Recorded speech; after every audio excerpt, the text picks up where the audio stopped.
आप सभी को जय मसीह की। आज परमेश्वर के वचन में आप सभी का स्वागत है। परमेश्वर पिता आज अपने वचनों के द्वारा आप सबको बहुत ऐसे आशीष को दे। पिता परमेश्वर आज अपने वचनों के द्वारा आपसे बोले और बातचीत करे। आज हम द्वार बंद करने के विषय में परमेश्वर के वचन से सीखेंगे। अक्सर हम परमेश्वर से प्रार्थना करते हैं, परमेश्वर हमारे लिए द्वार खोल, द्वार खोल, द्वार खोल करके हम परमेश्वर से प्रार्थना करते हैं। परंतु परमेश्वर जब हमारे जीवन को बचाना चाहता है तो परमेश्वर द्वार को बंद करता है।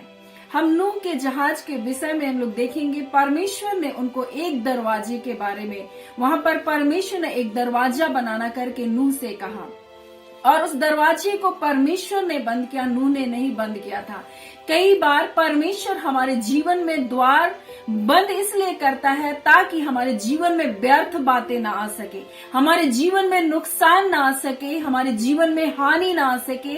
इसलिए परमेश्वर हमारे जीवन में कई बार कई दरवाजों को बंद करता है और कई बार इन बंद दरवाजों के लिए भी आपको परमेश्वर को धन्यवाद देना सीखना पड़ेगा, क्योंकि हम परमेश्वर से रोते हैं, परमेश्वर के सामने कलपते हैं, परमेश्वर से कहते हैं परमेश्वर ये दरवाजा मेरे लिए खुला होता तो बहुत अच्छा होता।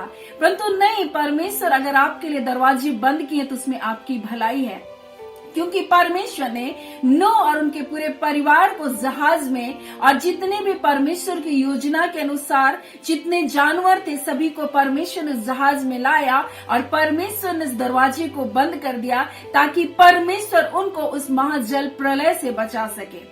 और कई बार परमेश्वर हमारे जीवन में आशीषों को पाने के लिए भी हमको द्वार बंद करने के विषय में सिखाता है।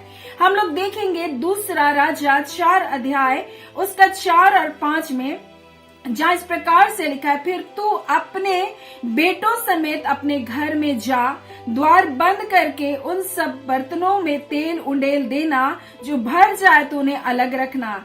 तब वह उनके पास से चली गई और अपने बेटों समेत अपने घर जाकर द्वार बंद किया। तब वे तो उसके पास बर्तन लाते गए और वह उंडेलती गई।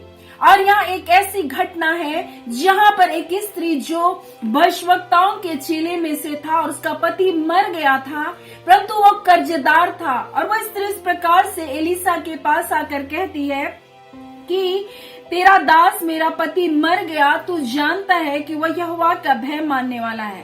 पर जिसका वह कर्जदार था वह आया और मेरे दोनों पुत्रों को अपने दास बनाने के लिए ले गया। एलिसा ने उससे पूछा, मैं तेरे लिए क्या करूं? मुझे बता, मैं तेरे घर में क्या है? तो उस दासी ने कहा, मेरे घर में एक हांडी में तेल को छोड़कर कुछ नहीं। तब उसने कहा कि जाकर द्वार को बंद कर और अपने बेटों के साथ जा करके तू क्या कर, द्वार को बंद कर और अपने पड़ोसियों से भी बर्तन को मांग ले। और उसके बेटे बर्तन तो लाते गए और उसकी माँ तेल उंडेलती गई। आज परमेश्वर अपने वचन के द्वारा हमसे बातों को कहना चाहता है, अगर आपके जीवन में समस्याएं हैं, तकलीफें हैं, तो आप भी अपने बच्चों के द्वार को बंद कर ले और अपने जीवन को परमेश्वर के सामने उंडेलना प्रारंभ करें। आप अपने पीड़ाओं को परमेश्वर के सामने उंडेलना प्रारंभ करें। आप द्वार को बंद कर ले, लोगों की बातों को सुनना बंद कर दे, लोगों की आलोचनाओं को सुनना बंद कर दे। अपने कानों को संसार के लिए, अपनी आंखों को संसार के लिए, अपनी जुबान को संसार के लिए आप बंद कर दें। जब आप लोगों को जवाब देते रहेंगे, आप उनसे लड़ते रहेंगे, आप कभी भी अपने जीवन में आशीषों को नहीं पाएंगे।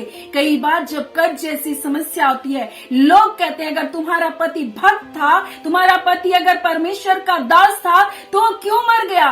वो बहुत सारे लोग बोलेंगे तुम्हारा पति अगर ऐसा था, परमेश्वर का भय मानता था, तुम आज कर्ज में, तुम गरीबी में क्यों हो? आज बहुत सारे लोग आपके जीवन में बहुत सारी ऐसी बातों को करेंगे, परंतु आप जा करके उन दरवाजों को बंद कीजिए जहाँ से शत्रु आपके जीवन में चोट को पहुंचाता है, जहाँ शत्रु आपके जीवन को छलनी करता है। परंतु आप अपने परिवार के साथ जाइए, द्वार को बंद कीजिए संसार के लिए और परमेश्वर के सामने अपनी पीड़ाओं को उंडेल दीजिए। यही काम सुने में